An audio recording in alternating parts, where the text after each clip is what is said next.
కూర్చున్నారు నాకు కావాలి అక్కడ.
చూస్తూ ఉంటాం మనం. సింహాచలం మాత్రమే స్వయంభువ క్షేత్రం, స్వయం వ్యక్త క్షేత్రం సింహాచలం మాత్రమే ప్రపంచం మొత్తం మీద.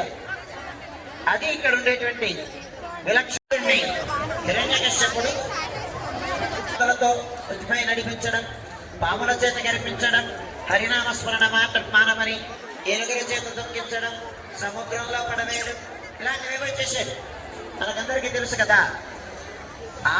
మన ఆలయానికి వెళితే బేడా ప్రదక్షిణం ఉంది.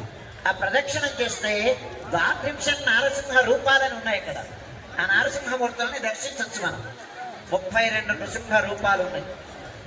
అందులో తూర్పు సముద్రంలో పడవేసి పైన కొండ ఉంచినటువంటి సందర్భంలో ఆవిర్భవించినటువంటి మూర్తి వరాహ నృసింహ ప్రభు. ప్రహ్లాదుని సముద్రంలో పడవేసి కొండ పైన పెట్టేట. ఆ సన్నివేశంలో వరాహ నృసింహ రూపాన్ని స్వీకరించాడు. అంటే ఆ నృసింహస్వామి ఏ సందర్భానికి తగినట్టు ఆ రూపాన్ని స్వీకరించాడు అనమాట. నీటిలోకి సింహం వెళ్ళలేదు కనుక వరాహ రూపాన్ని స్వీకరించాడు నృసింహస్వామి. అలాగే ఆవిర్భవించినటువంటి మూర్తి ప్రహ్లాదుని చేత ఆరాధనాదుల్ని స్వీకరించాడు. ప్రహ్లాదుని చేత ఆరాధనలు స్వీకరించిన తర్వాత ప్రహ్లాదునికి మోక్షం వచ్చింది. ఆ ముక్తి పొందిన తర్వాత ఆయన ఆలయం కాలగర్భంలో కలిసిపోయి ధర్మ బుద్ధి సన్నగిల్లి లోకమంతా మాగాయుష్యం మాగారోగ్యం లాంటి స్థితి ఏర్పడి స్వామిని సేవించేవాడు లేక మరుగున పడిపోయింది.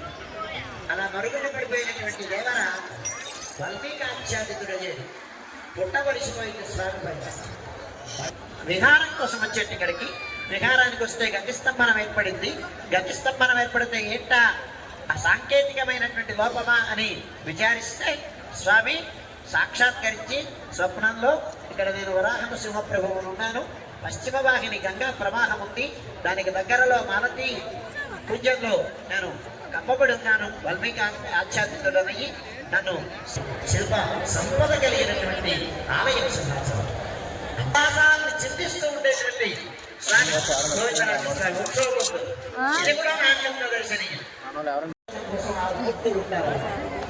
ఇట్లాంటి వ్యవస్థ కలిగి పాంచరాత్ర దివ్యాగమ శాస్త్ర చోదితమైనటువంటి విద్యారాధనము, దైనందినమైనటువంటి ఆరాధనతో పాటు విద్యోత్సవ, పక్షోత్సవ, మాసోత్సవ, విశేషోత్సవ, కల్హారోత్సవ, కళ్యాణోత్సవ, నైమిత్తికోత్సవాదులన్నీ పాంచరాత్ర ఆగమ సంప్రదాయాన్ని అనుసరిస్తూ ఆవివారుల యొక్క తిరునక్షత్రములతో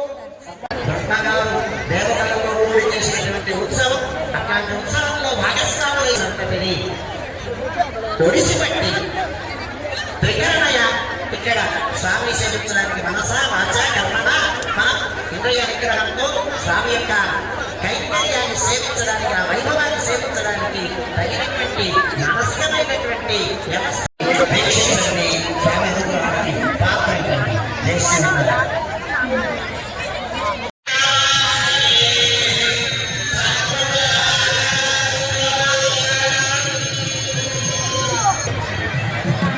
చేతి అండగల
భగవత్ సేనా నాయకుడు విశ్వక్సేనుడు. విశ్వక్సేనం చతుర్బాహం శంఖచక్ర భగవంతటికి సాక్షిభూతమైనటువంటి పరమాత్మ సన్నిధానంలో ఆయన ఉండి లోకాన్నంతటిని నడిపించేటువంటి సేనాధ్యక్షుడు. మరి ప్రభుత నడవాలి అంటే అదంతా సేనాధ్యక్షుని మీదే ఆధారపడి ఉంటుంది. అందుచేత హే విశ్వక్సేన భగవన్ వరాహలక్ష్మీంద్ర సింహప్రభువుకి కళ్యాణ మహోత్సవాన్ని జరిపిస్తున్నాం. నీ ఆధ్యక్షంలో, నీ సేనాధ్యక్షంలో మొత్తం దేవత పరివ్రాత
చెప్పినట్టు ఏ పని నాయన నువ్వు ఎందుకు చేస్తున్నావు, ప్రయోజనము ఉద్దేశ్య మందోపిత నప్రవర్తతే అనుంది.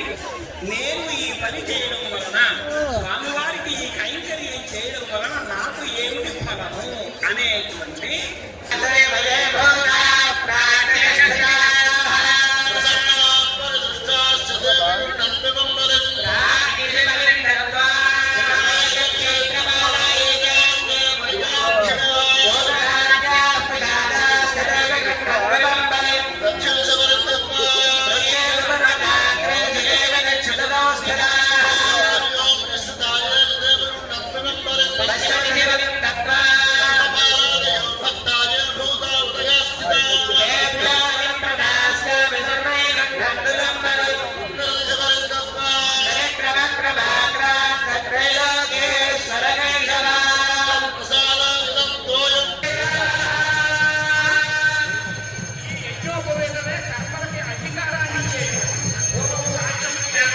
ఎందుకు రాక్షసుల వస్తువులైనా అంటే వాళ్ళు యజ్ఞోపవేతం లేకుండా చేశారు, మీరు యజ్ఞోపవేతం చేశారు కనుక యజ్ఞోపవేతానికి అంత మాత్రమే శక్తి ఉంది కానీ వారికి తర్వాత ఉత్తరమైన మదిలో యజ్ఞోపవేతాలు కూడా వేస్తారు అత్తమామ.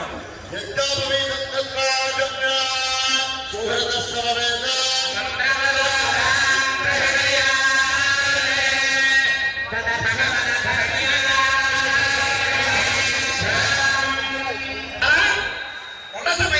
వాడు చూడండి, ప్రవరుడు అంటాం. ప్రవరుడుగానే ఉన్నతమైనటువంటి వాడు. ఈయన ఈ వంశంలో ఔన్నత్యం కలిగినటువంటి వాడండి అని. ఎవరు వారు అంటే యాదవ అవసానంలో ముగ్గురు మహర్షులు జన్మించినటువంటి ఆ వంశానికి చెందినటువంటి వాడు పరబ్రహ్మ కలిగినటువంటి ప్రవరుడైనటువంటి వాడు ఉన్నారంటే అమ్మవారి వంశంలో. విశ్వంభర శర్మ గారి మునిమనవరాలు, క్షీరానంద శర్మ గారి రత్నాకర శర్మ గారి మనవరాలు, క్షీరానంద శర్మ గారి గరాలు బట్టి కడలి కన్య ఆ లక్ష్మిని ఇచ్చి వివాహం చేస్తున్నాం అన్నారు. కన్యావరణం అన్నారు. కన్య అనగానే చూడండి, అమ్మాయిలే వెతుకు తెచ్చుకోవాలి, అబ్బాయిలే వెతుకు తెచ్చుకోవడం కాదు. ఎందుచేతనంటే ఈ వంశం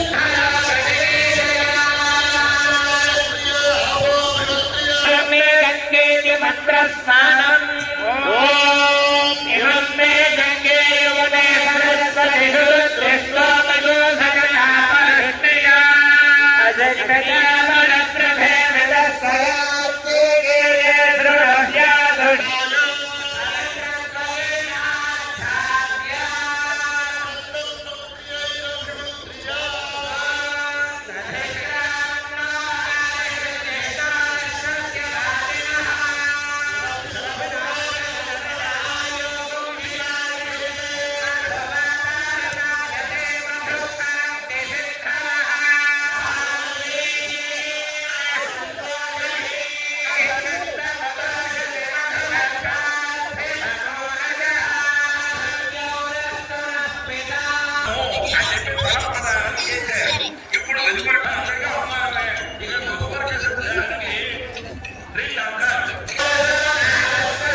చేసుకోండి.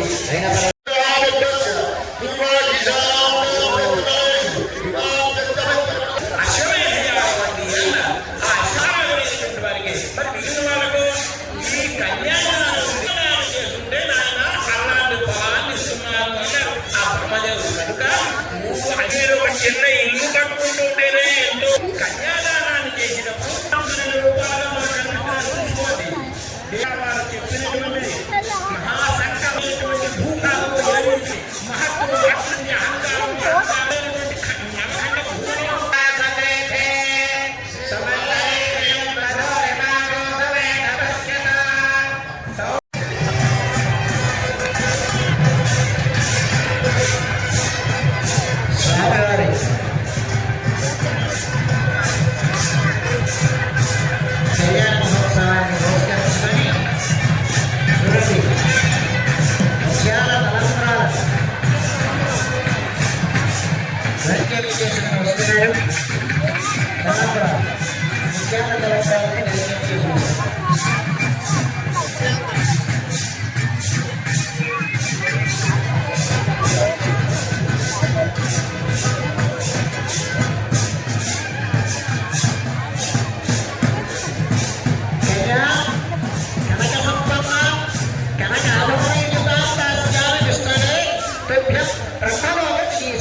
చూడండి, అమ్మాయిని కనక సంపన్న కన్యా.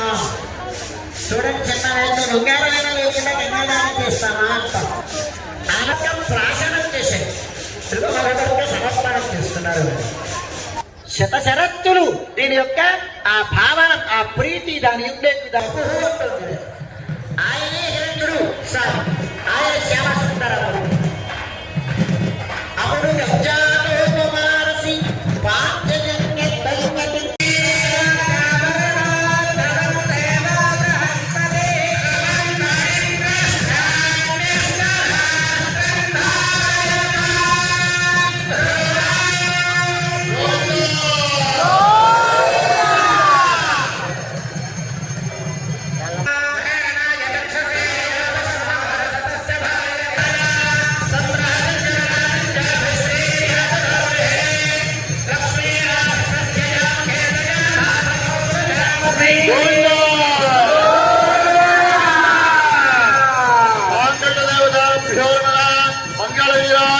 दर्शयामि सुवर्ण मंत्रपुष्पं समर्पयामि अभयाध्यानाहलाविषोरसोपचार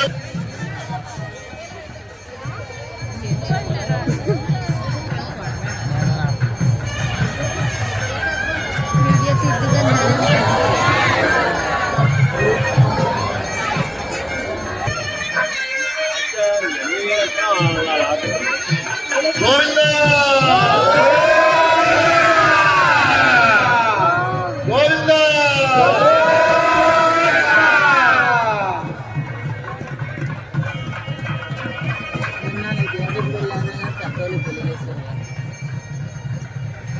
देश पिल्लावाल सपोर्ट पिल्लावाल देश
తలంబ్రాలని అందిస్తున్నారు. వాటిని స్వీకరించండి. అలాగే ప్రసాదాన్ని వెళ్ళి ఈ స్వామివారి తలంబ్రాల అక్షతాలని ప్రసాదాన్ని స్వీకరించవలసిందిగా మనవి చేస్తున్నాను.